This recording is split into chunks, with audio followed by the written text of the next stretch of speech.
All right, so where do we stand? Where do the Jags?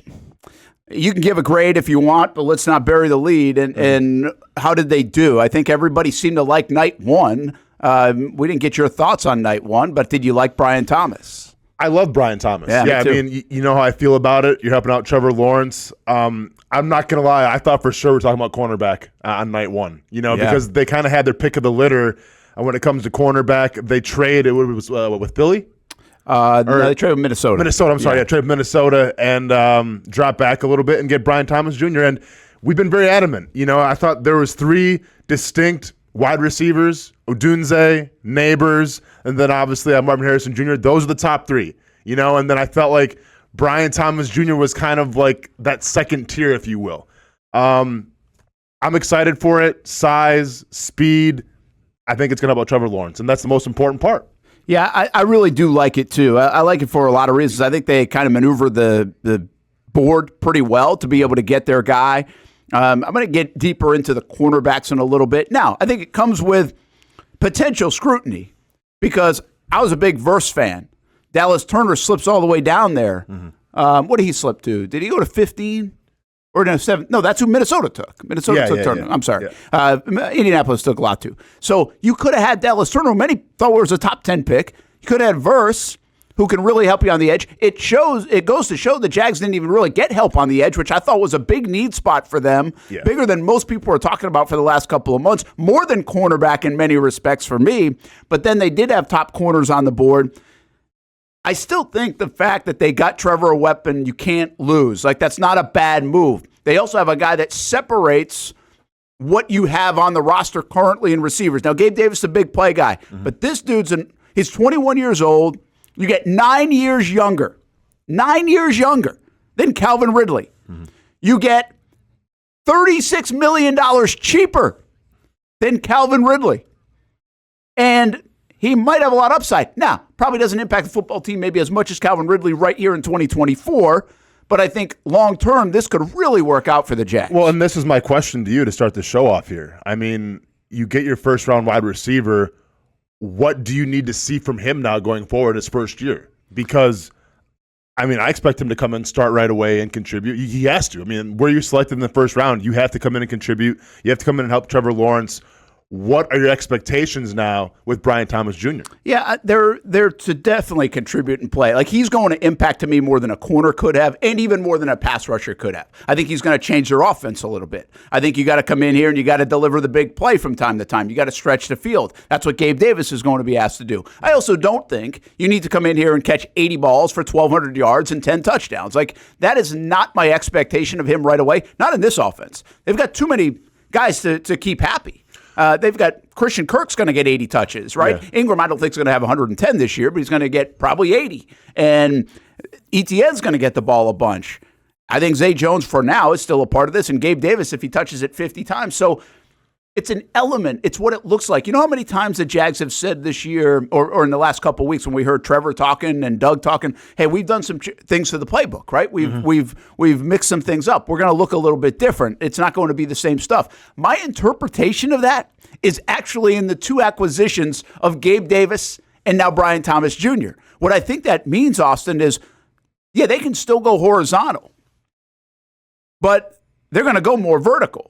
And now you've got two guys to get to that next level, and that makes Kirk and Ingram and guys like that deadly in the dump off the Etienne because you're bringing guys down the field. You're carrying them down the field. We're not going to see bubble screens to Brian Thomas Jr. That's not his game. You shouldn't, even though, I mean, and I get like he's a bigger guy, but, I mean, he could have the physicality to run some bubble screens, but let's not throw the bubble screens off the playbook now. No, but you can do it with Ingram. You can do it with Zay. You can do it with Kirk. Like you can do it with those guys, right? No, for sure. And I think if you're Brian Thomas Jr., you're excited to come to Jacksonville because you don't have to be the guy right away, right? Like I think Marvin Harrison Jr. now in Arizona, guess what, man? you better have 100 catches and over 1,500 yards because, like, you're expected to do something in Arizona because you're the only guy there. Yes. When you're Brian Thomas Jr., you come to Jacksonville, like you said, there are weapons. You do have Travis Etienne in the receiving game. You have Evan Ingram, hopefully a healthy Christian Kirk, Gabe Davis. What do you think with Zay Jones now? Is Zay Jones kind of the odd man out here, more than likely? Right now, I don't think he is. I don't think what's the point, I would say, to not having him around? Trevor likes him. He knows the offense very well. You're going to save $4 million in cap space. You've got plenty of it. What if somebody gets hurt? You want a guy like Zay Brent, Jones. The point is, though, is that are you doing him a disservice by just keeping him? Because he's not starting. Well, maybe that is up to him and his camp. Right? Okay. I don't know what that is. He's definitely not starting. You're right. Yeah. But I still think this team went through how many receivers last year? Sure, but to me, it's almost like the Walker Little effect. We talk about Walker Little all the time. Are you kind of wasting him a little bit by not playing him? I mean, one could say, are you wasting Zay Jones a little bit now? Because, once again, I just feel like the depth purposes, he won't be on that field starting out. Yeah, but I would ask you this about Zay, and maybe this is a deeper conversation we're going to look into more. If he goes to Arizona, maybe he plays right away. Yeah. How many spots in the National Football League is he really going to impact? So again, he's comfortable here, likes Trevor here, likes the system here, and says, you know what, I'll go beat these guys out. I mean, that's a competitor, right? Yeah. And get on the field. Now, it's hard for me to see that, but I would also say from a Jags perspective, this is more Jags. I don't think I'm like dumping Zay Jones. Like, I don't have interest in that. For $4 million to save, it just doesn't make a lot of sense to me. They could if they want to move, but they've got plenty of money right now. They don't need to do it. And why get thinner at wide receiver? Unless one of these young guys pop or a guy like Jarvis Landry comes in and can help out. Like, I doubt it, but I'd rather have Zay. I mean, listen, I like Zay Jones more than other people like Zay Jones, too. I think we've totally dismissed him. But here's the nature of the league, and this is what Jags fans have always wanted. You want to upgrade. Zay Jones is a good player, not a great player. Can you go upgrade? Well, they did. I think they did. Gabe Davis and obviously Brian Thomas Jr. And I'll just keep pounding this home. We put this clip out there from me on Friday this weekend that I just like that they got younger. This is a nice core on their offense now with Trevor. We'll see about Etienne, how long he's actually on the roster. They pick up his 50-year option. But Kirk is in his prime. Gabe Davis is 26. Brian Thomas is going to be 22 in October. Anton Harrison's 22 years old. Like, these are good things. And it's a very good thing, especially if guys like Brent Strange come along or a Tank Bigsby comes along too and get a lot better here in year two. I think we'll know more of their story by the end of this season. Yeah, I mean, there's a lot of youth right now, and you have to like the development, obviously, with Doug Peterson being an offensive-minded coach. Hopefully we see a big step forward from Brent Strange, from Tank Bigsby, because, once again, of where you drafted them last year. So there's definitely a lot of things to like. There's a lot of tools in terms of players that you can use. Overall, though, getting back to the point of Brian Thomas Jr., I liked it. I like the fact you traded back a little bit. I know how you feel about the draft capital standpoint of getting, restocking next year, and maybe you can parlay that into trading up. Hopefully someone's going to trade with the Jacksonville Jaguars. That would be great to see again.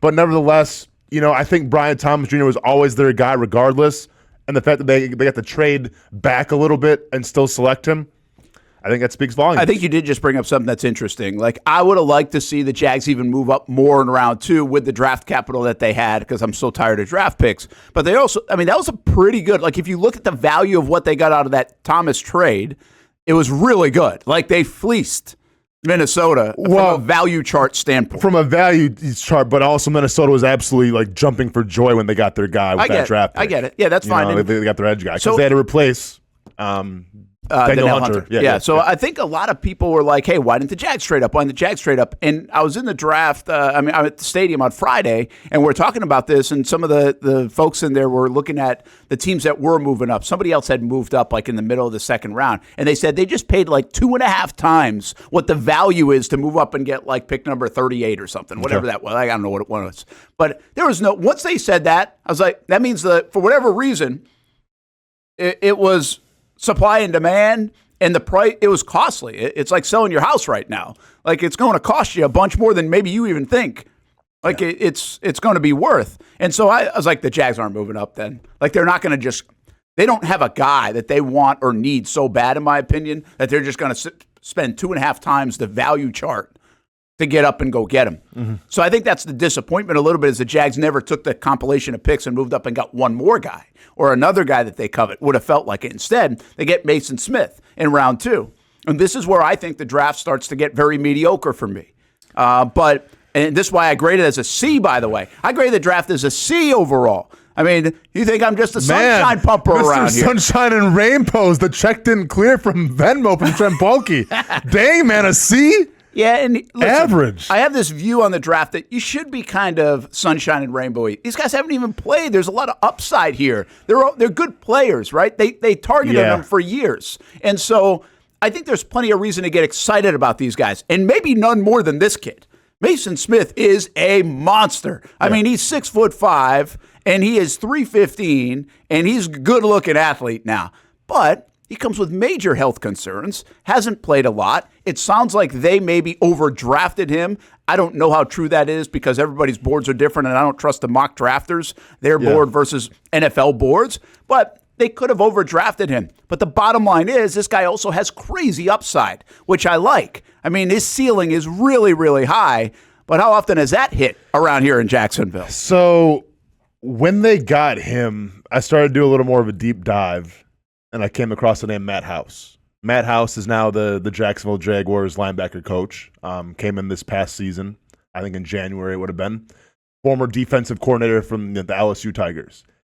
And I think it's a double-edged sword when you bring in former college guys that can kind of champion, their former players. Because let's be honest, Matt House comes in here, he's not going to say, "Oh man, my guys on defense, I don't know if I would draft." No, you're going to campaign for him. You're going to pound the table and say, "These guys can play here." And I know this full-handedly because, my former head football coach Matt Griffin was brought in as a tight ends coach here when I was getting drafted.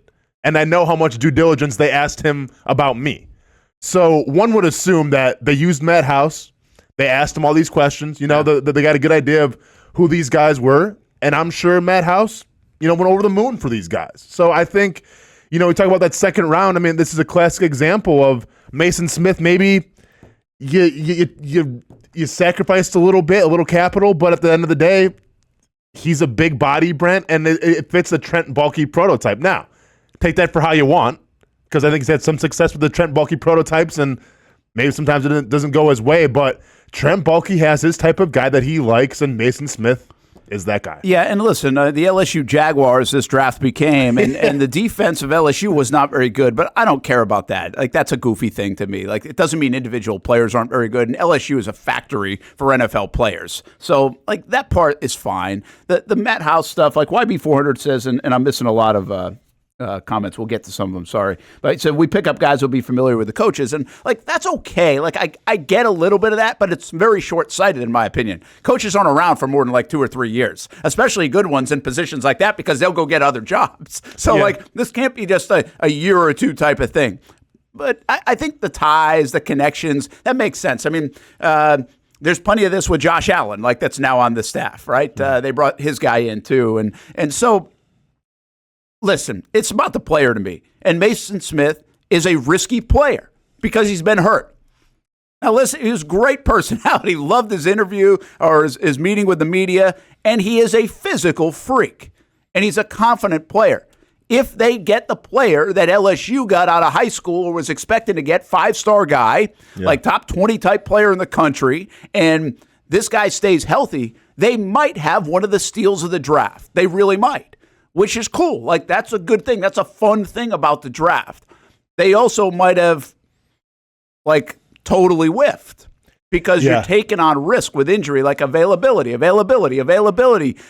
don't love guys that have, history with injuries because it's just a bad luck thing. It's not their fault. I never blame the player. It's just the fact that he's got a little bit of injury history. Can he overcome that? Can he change that trend? Yeah. We've seen it with Miles Jack before where he had some injury concerns. The Jaguars bring him in, and Miles Jack does his thing, Brent. Like, sometimes it works out great, and sometimes it doesn't. I'm just going to say that if you take a guy in the second round, he has to come in and contribute right away. Yeah, and especially on a team that didn't make the playoffs last year. I think he will contribute right away. And I think he will as well. And with Ryan Nielsen now, the development there is going to be super important. But you start to see the trend a little bit of this draft where it's like you're taking risks because these guys have all the athletic intangibles. They get off the bus, you're going to be intimidated, right? in terms of like the all body league in the NFL, the Jaguars may have won it. They may have won the draft, but from a production standpoint, with some of these guys, you don't see a lot of it, and honestly, that can kind of scare you a little bit. So you have to trust in the coaching, you have to trust in the development of the players, and obviously, can these guys stay healthy as well? Yeah, like. Here's the deal with the getting off the bus part. Let's stay on this for a moment. We'll get to the other picks listen, we got 3 hours. So it's Brent and Austen show. We're live on the Action Sports Jacks 24/7 network. You can check us out, actionnewsjacks.com, Action News Jacks app all the time, and show replays throughout the day as well and all week long. And we've got a new show starting in the morning, by the way, Miller and Moulton. If you haven't checked it out, 6 a.m. until 10 a.m. So you can see that on the network only, not on social media. Well, you can on their social media, but for us, it's on our network on actionnewsjacks.com and the Action News Jacks app. So a lot of live coverage each and every day here on the new network. But look at what they have now across. I tweeted this. They have Trayvon and Josh. Obviously, those guys are monsters, right? They're physical freaks. They're 6'5", 270, 275. You've got a guy like Armstead. He's, I think, a 6'7" guy, and he's 300 pounds or 290 or 295, Calais-esque, if you will. It feels like Devon Hamilton, obviously a big dude at the nose. And then you've got Mason Smith now. I mean, at 315. Roy Robertson Harris, big guy. Big guy, 6'6", 6'7", 6'8", somewhere in there, and 295 as well, or 290. These guys are huge. I mean, the wingspan, Mason Smith's wingspan is like 84, 85 inches. Yeah. I mean, these guys are massive. I think they're athletic. What I can't figure out, Austen, is how they're going to use them, what Nielsen's defensive front looks like, because to me, they've got 3 techniques all over the yard. I mean, they've got Armstead. They've got Roy Robertson Harris. They've got this kid, Mason Smith. Trayvon Walker can jump inside to that 3 technique if they need to. I mean, they got all these 3 techniques. Yeah. So I don't know how they're going to line up, but it's interesting. Do you think that a lot of these picks, and we'll break the everybody down later, like we just said, but of how it ended last season with being so vulnerable in the rush game, and I get you had Devon Hamilton who was going through an injury, wasn't 100% and everything, but to me, when you bring this much beef in, it shows that okay, we got beat in the run game last year. It cost us a playoff spot. Let's go ahead and address it right now. Yeah, I think it was interesting watching this draft unfold and then going back and thinking about what I said coming out of the season. And the number one thing we said coming out of the season, the number one thing was this team needs to get more physical. Mm-hmm. This team needs to get more edgy. However you want to quantify that. Got to have that dog in them, Brent. You got to get 3rd and 1. You got to get 4th and 1. You can't get run over by Derrick Henry in the last game of the year with the playoffs on the line. Like you've got to be able to be the physical team. And they were not the physical team the last month of the season. They got bullied. And they are trying to stop that. Like they are going to be imposing. They look, at least they're going to be imposing. Will they play imposing? That's going to be up to them. I mean, looking at imposing is one thing, but you got to play like that as well. And by the way, like Devin Lloyd's added like 10, 12 pounds from what I hear. So like they might put him up here in the I'm really concerned about their edge, which I'll get to later on. Yeah. But like it's hard because we haven't seen Nielsen's defense with this group. What's he going to do? How's he going to interchange him? Is he going to put 5 up on the line sometimes? Everybody plays a hybrid. We all want to pencil it in, but there's a hybrid all the time, and I just don't know how he's going to utilize these guys. We can all guess, but I don't know how anybody can absolutely know what they're going to do play to play with this collection of talent that they now have. But I tell you what, it does look good. It looks great on paper. Right, the size, the athleticism, hopefully Lloyd now can do a little more what he's accustomed to doing, I think, which is blitzing, rushing a little bit as well, kind of, throw him all around the field and everything. Yeah, I agree with you, Brent. Once again, though, it just comes down to production for me. And, I wasn't necessarily mad at the Mason Smith pick. I think, he has a lot to offer, and I think if you get the best out of him, it could be a steal. The biggest thing, though, is can you develop players? And I feel like this team in the past, and I get it, there's new coaches here now, there's new staff, so it's not fair to judge them right away. But an MO in the past is you take these guys who maybe can be considered, I don't want to say a project, but maybe lack a little production, Taven Bryan, Caleb Chason. You bring these guys in, and you don't get the best out of them. Yeah. And that's my concern right now because you have this big-bodied guy who, once again, one would think that his high school resume says, all right, he's going to be a stud in college. He gets hurt a couple times and he falls off a little bit, gets forgotten about, get him in the second round. I just hope that Ryan Nielsen and company now can bring the best out of this guy because, well, by matter of fact, they need it, Brent. Yeah, let me give you one example of something that has been good the last couple of years because those are examples that have not gone well, but previously. But Trayvon Walker is a good example of this. This guy did not have a ton of production in college. That was a concern for people. 9.5 sacks in his collegiate career. He just had 10 sacks last year and grew from 3.5 sacks to, and we think he's on the rise. Yeah. So like that's a good example of it. So it can happen, right? I think the Jags do have some good examples of this over the years, too. I think Cam Robinson's a second-round guy that's been able to get a second contract. Pretty good example. I thought Tyson Campbell was trending that way until he got hurt. So, like, we probably can find some more examples of some growth and development, but the Jags need to do that with this draft especially. One thing I warn people about, and we're seeing a lot of it, like they just didn't get value, right? Each player they said they could have gotten the next round. Well, that's from the pundits.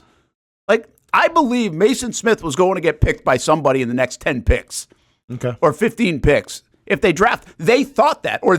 Maybe they were wrong, but they had to think that or they wouldn't have picked him there.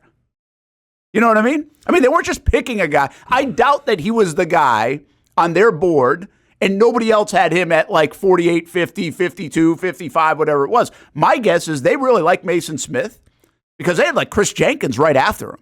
But they liked Mason Smith here, which was way more risky, and they didn't feel like they could go get him in the third round or make a deal for him or he'd be off the board compared to what they would do at corner. And so, like, they could have got Bernardo Green from Florida State, I think, at that point. Instead, they get Jerry and Jones in the next round. So, yeah. Listen, this is a little bit, you've got to feel the board. We don't know the feel of the board. You know the feel of mock drafts. That's what we know, right? Like, so to sit here and say that we know that they could have got this guy in the third round or they overdrafted or there's a fourth round pick. I've heard that so many times. I ain't buying it. There's no way they were getting him in the fourth round, folks. They weren't getting him in the fourth round or they would have waited. Either that or they have just gross mismanagement of feel of the NFL draft. But this is a guy in Balky that has actually managed the first round very well the last 2 years. Yeah. So it's not like he doesn't have any feel for the draft. Manage the first round. Once again, when you have the first pick of the draft, that's no. I'm saying with his trade backs of Anton Harrison, I got you. And also this one. Those are applauded moves. Sure, I got you. The last 2 years to get Anton Harrison and then Brian Thomas Jr. where they are. Yeah, so I got you. Now you're going to tell me, not you, but you're going to tell me that he drafted a guy 2 rounds early? I don't think I consider Mason Smith a third round pick. All right. If he's truly your guy and you feel like he's special, then I'm not mad at getting him in the second round. But I just hope that I see him a lot on the field now. Yeah. I hope that we're talking right about that. Right? No, and exactly. And this is kind of, once again, this is the risk, though, Brent, right? Because you have a defensive tackle now, 3 or wherever you're going to put him at. We'll see. But, it's not going to be like, well, he has 10 sacks this season or whatever, because, like, defensive tackles are different. Like, you're not going to get an Aaron Donald right away, right? So it's going to be hard to tell in terms of, all right, well, sack production, all this stuff. But he is pretty good in the interior in terms of pressure. His numbers, I think, were 4th best or something like that in the SEC in terms of defensive tackle pressure. So you like that. But also, he's got to have that dog. He's got to be the guy that's going to shore down this, defensive line. Yes, Derrick Henry being out of the division now is going to help, but you still see Jonathan Taylor. All right, you're going to see Joe Mixon now. Yeah. So you're still going to see some pretty solid run games, and I think Mason Smith has to be that anchor that's going to say, you're not going to run the football on us. All right, we've only made it through 2 picks. We got to get to Jerry and Jones. This is an interesting one, too. Again, I grade this thing as a C. I think there's plenty of concern about it, but I'm also not like total negative Nancy here on it. I'm just not as sunshiny as maybe everybody else. A and B pluses and B minuses. I think this is a bit underwhelming. This draft for a lot of different reasons. I think it comes with risk because of the Mason Smith pick and injury. And then I do think there's some upside, and I think some of the upside is in this next pick. I really like the Jerry and Jones pick, but is he going to impact in 2024? I think it's a fair question